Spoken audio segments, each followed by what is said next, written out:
no one talks about the real punishment. It wasn't labor, it wasn't pain, it wasn't sweat, hunger, or death.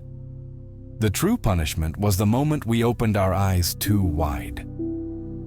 There is a moment in human history, symbolic or literal, when something broke.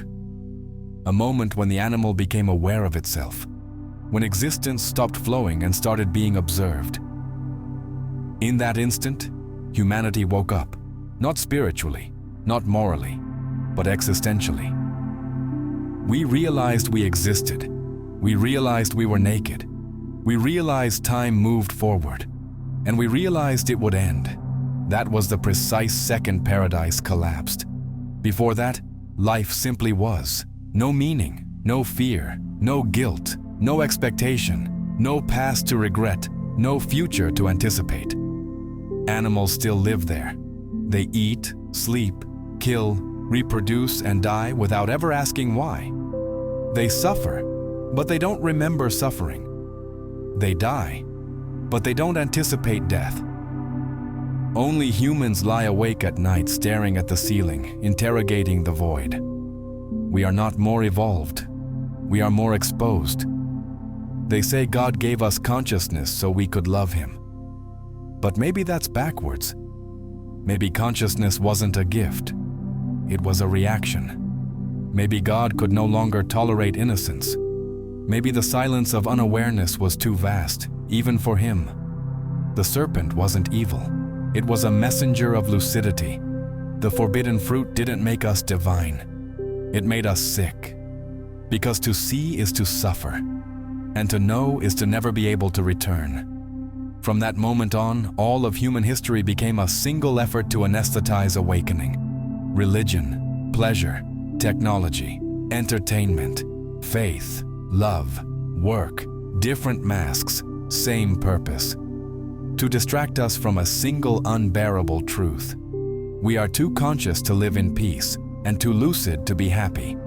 If God exists, He didn't punish us with hell. He punished us with a mind that never shuts off. Consciousness is the flame that never goes out, even when everything inside us wants to sleep. Because the real punishment isn't hell, it's knowing we're already in it.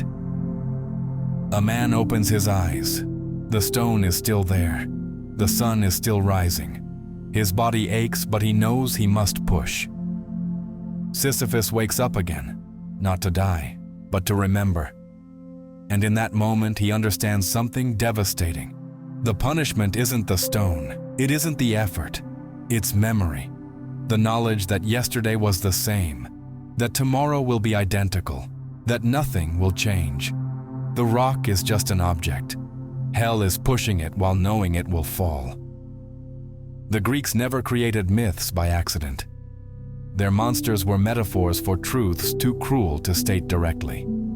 Sisyphus is the modern human, trapped in routine, dragging a life he understands too well to endure and feels too deeply to abandon.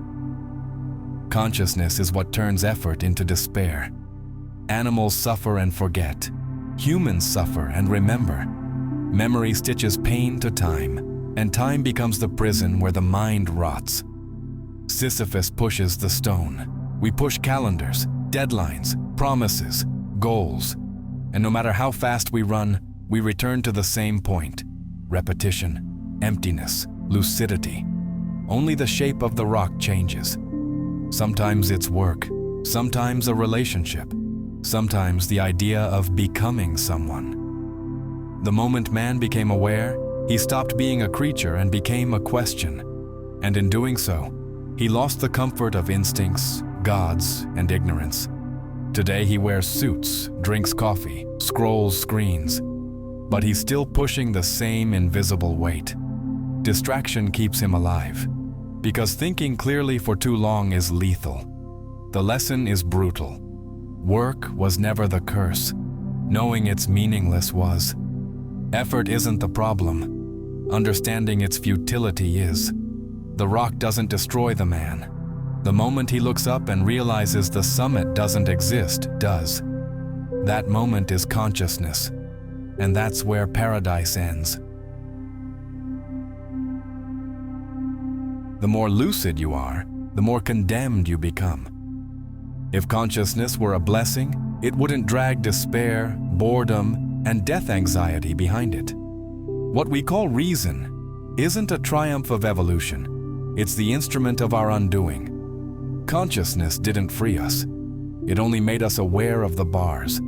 The myth of the fall already knew this. When their eyes were opened, they realized they were naked.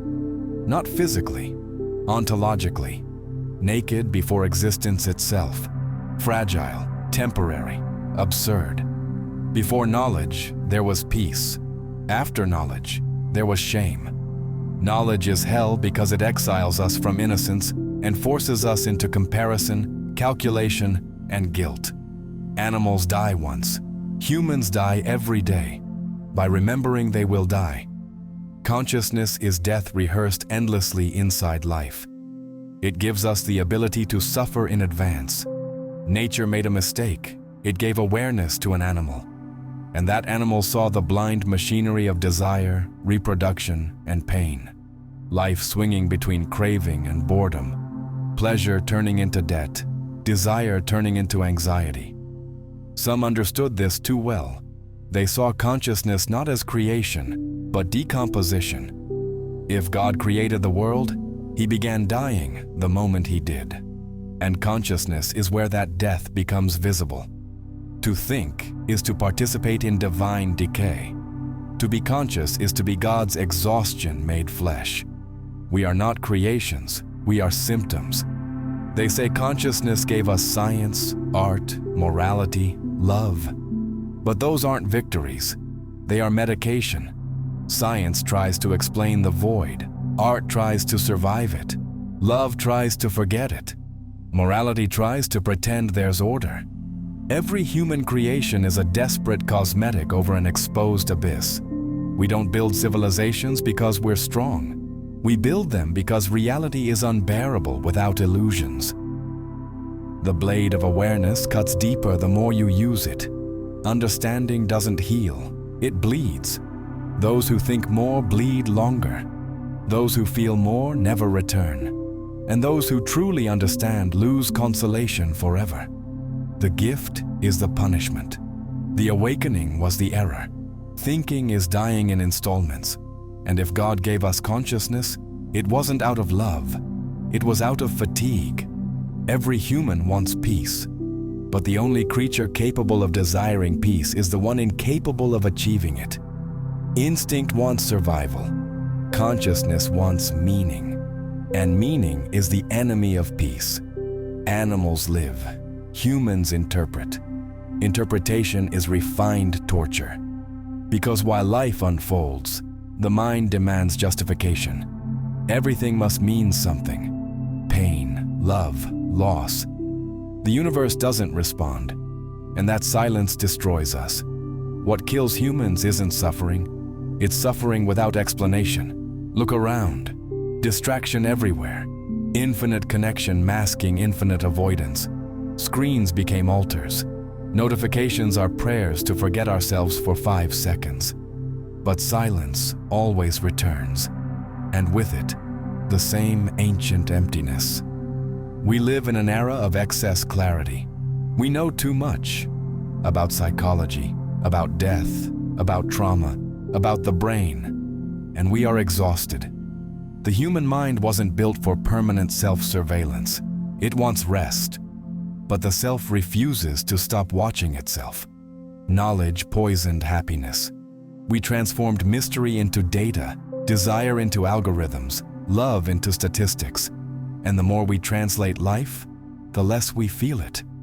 There's a quiet pain in modern lucidity. You wake up, check your phone, rush through obligations, and somewhere in the background, a question whispers, why? No one can endure that question for long. So we stay busy, attached, distracted, because stopping is listening. And listening is remembering that we are awake. And consciousness never stops wanting more answers than reality can provide. The tragedy is simple. The mind asks questions the universe never agreed to answer. And in that silence, we are born, age, and die. trying to name a noise that never meant anything. There is a moment in the day when something fractures. Not night, not morning, somewhere in between. Time keeps moving, but you don't. You look around and realize nothing has changed. Yet everything feels exposed. People talk, laugh, consume, and suddenly you see the lie holding it all together. Routine cracks, not with drama, with clarity. You see gestures as automatic, optimism as fear in disguise, living as inertia. No one teaches how to survive this realization. We're trained to act, not to see. So lucidity hits alone, unexpected. And once the world loses its color, it never fully returns. Consciousness isn't poetic, it's neurological. It burns chemicals, accelerates the heart, turns air into mirrors. The brain watching itself suffer without an off switch. Those who can't distract themselves break. Those who can survive. We perform normality because the system depends on it. If everyone admitted the truth, that they're tired, unconvinced, and still here only because they're breathing, everything would collapse. So we lie, and the lie works. Until it doesn't. To think too much is to wake up inside a dream with no exit. Consciousness doesn't stop life. It forces you to continue while knowing. That's the human definition. Living despite knowing. Loving despite loss. Creating despite impermanence. Breathing with a mind that refuses comfort. God didn't condemn us to pain. He condemned us to awareness. Once the eyes open, paradise is unrecoverable, and we are exiled forever, inside ourselves. That's it.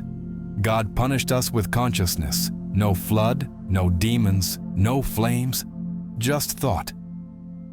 The first moment of lucidity was the true apocalypse. The instant the instinct became reflection, life lost the right to be simple. From the fall myth to modern philosophy, everything circles one nucleus: the mind as supreme suffering. The body heals, the mind remembers. Pain fades, understanding doesn't. Every thought is a wound that refuses closure. Consciousness is the stolen fire, the forbidden fruit, the mirror that shows decay. It allows love and creation, but steals peace. We weren't expelled from a garden. We were locked inside our own awareness. And since then, living has been nothing more than enduring the fact that we know we are alive. The punishment isn't coming. It already happened. The moment we learned how to think. If this video stayed with you longer than it should have, that's not an accident. Content like this doesn't exist to entertain. It exists to disturb, to linger, to make you feel less alone in thoughts most people avoid. And that kind of work only survives because someone on the other side is willing to stay, listen, and return. If you want to go deeper, becoming a channel member is a way to step closer. Members get access to more intimate content, early releases, and a quieter space where these ideas can breathe without dilution. It's not about exclusivity, it's about proximity. Using super thanks is another way to support. It's a small gesture, but it tells the algorithm and the creator, this mattered. That signal keeps this kind of content alive. That said, and this matters, just watching, reflecting, and coming back already helps more than you know. Sharing the video, leaving a comment, or simply staying until the end is real support. Nothing here is owed, but if something here resonated, supporting the channel is a way of giving back to the place that gave language to what you already felt. Either way, you're already part of this.